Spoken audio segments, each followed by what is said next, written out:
Desce até o chão. Desce.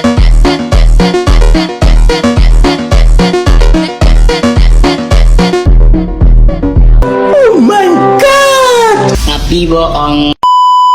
Aku hanya memikirkan satu peraturan penting. Kenapa kau lakukan hari ini kalau kau bisa melakukannya besok? Few moments later.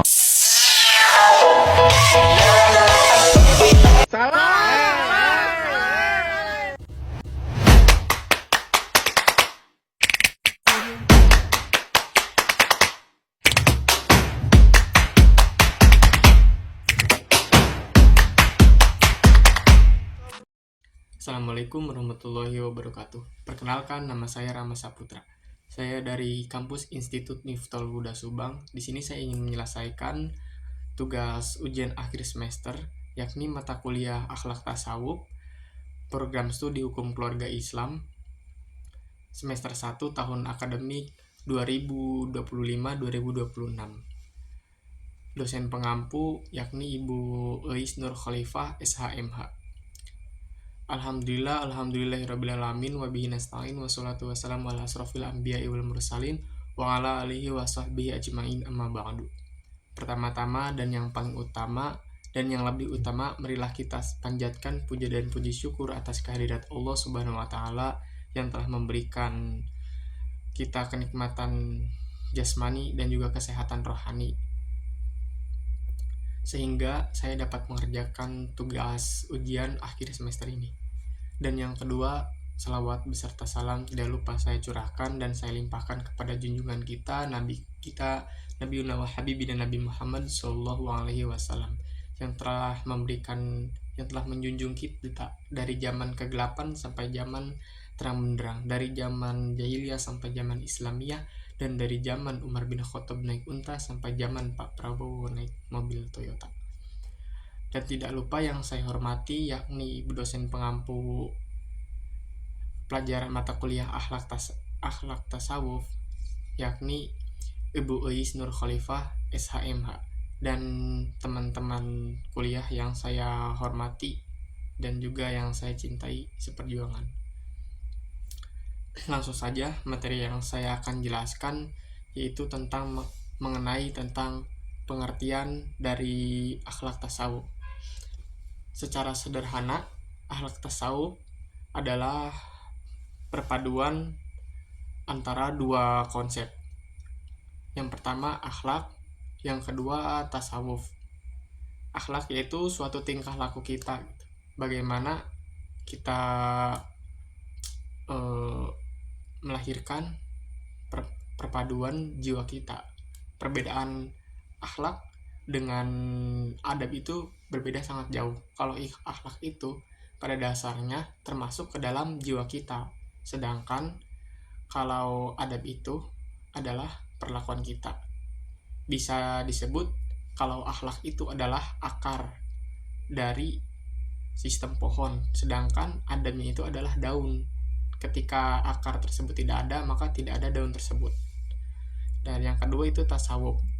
Tasawuf adalah cara untuk membersihkan hati dan juga sifat-sifat tercela yang menghiasi dengan sifat-sifat terpuji agar bisa sampai kepada Allah Subhanahu wa taala. Jadi kita tidak bisa menghilangkan akhlak dalam konteks tasawuf karena pada dasarnya itu saling beriringan satu sama lain.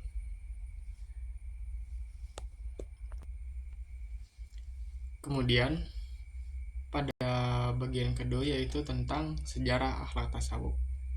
Jadi di beberapa sejarah itu dibagi jadi beberapa fase mungkin. Menurut saya, yang pertama itu pada masa perkembangan zaman Nabi Muhammad SAW dan para sahabatnya. Di sini perilaku meski akhlak tasawuf belum ada, tetapi perilaku hidup itu sangat dekat. Spiritual kita terhadap Allah Subhanahu wa taala itu sangat dekat, karena dicontohkan oleh Nabi Muhammad secara langsung dan para sahabat-sahabatnya yang lebih dekat dengan Allah Subhanahu wa taala secara spiritual.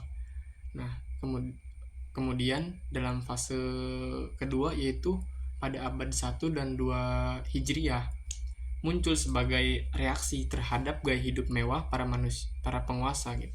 Contohnya ada beberapa tokoh gitu yang hidupnya mewah gitu karena mereka menekankan rasa takut kepada Allah gitu. Dan fase ketiga itu pada abad ke-3 sampai ke-4 Hijriah. Tasawuf itu mulai menjadi disiplin ilmu yang secara sistematis. Tokohnya itu ada beberapa tokoh, mungkin seperti Junaid al-Baghdadi mulai mengintegrasikan tasawuf dengan syariat agar tidak melenceng. Jadi yaitu menyatukan syariat dengan tasawuf agar keduanya menjadi lebih jelas terhadap kaum-kaum ataupun umat muslim yang notabene mereka itu lebih meragukan atau kurang mengerti, kurang memahami konsep akhlak tasawuf tersebut. Makanya yaitu menyatukan gitu akhlak tasawuf dan syariat supaya tidak melenceng terhadap agama. Kemudian pada fase keempat ya, pada abad ke-5 Hijriah, yaitu pada Imam Ghazali itu berhasil menyatukan akhlak tasawuf dengan syariat melewati kitab-kitabnya, sehingga tasawuf itu diterima oleh luas dari kalangan Sunni. Nah, selanjutnya yaitu tentang tahapan-tahapan akhlak tasawuf. Ada beberapa tahapan-tahapan akhlak tasawuf. Penjelasannya, jadi akhlak tasawuf kan itu konteksnya itu membersihkan diri dari spiritual gitu. Kayak kita ada suatu penyakit, penyakitnya itu tidak bisa disembuhkan oleh dokter walaupun pakai secara fakta dan datanya. Pada dasarnya obat yang diciptakan oleh dokter dibanding obat tradisional itu lebih baik tradisional. Nah, di situ kan makanya ada beberapa penyakit yang tidak bisa diobati oleh obat tradisional. Makanya di sini tahapan proses penjelasannya itu tentang membersihkan diri dari sifat-sifat buruk, mungkin dari maksiat, dari lahir dan maupun batin. Nah, jadi di sini dimana seseorang itu merasakan kehadiran Allah dalam hatinya sehingga segala tindakan itu didasari oleh ketuhanan. Mungkin ada beberapa kisah gitu dari Robiah pada saat dia berjalan di kota Basra sambil membawa obor di suatu malam dan seember air di tangannya. Orang-orang bertanya terhadap Robiah gitu dengan heran. Mereka bertanya, "Wahai Robiah, apa yang akan kau lakukan?" Lalu Robiah menjawab, "Aku ingin membakar surga dengan obor ini dan memadamkan api neraka dengan air ini, agar orang-orang menyembah Allah bukan karena takut pada neraka ataupun berharap pada kenikmatan surga itu, melainkan murni karena cinta kepadanya." Jadi dari kisah ini mungkin dapat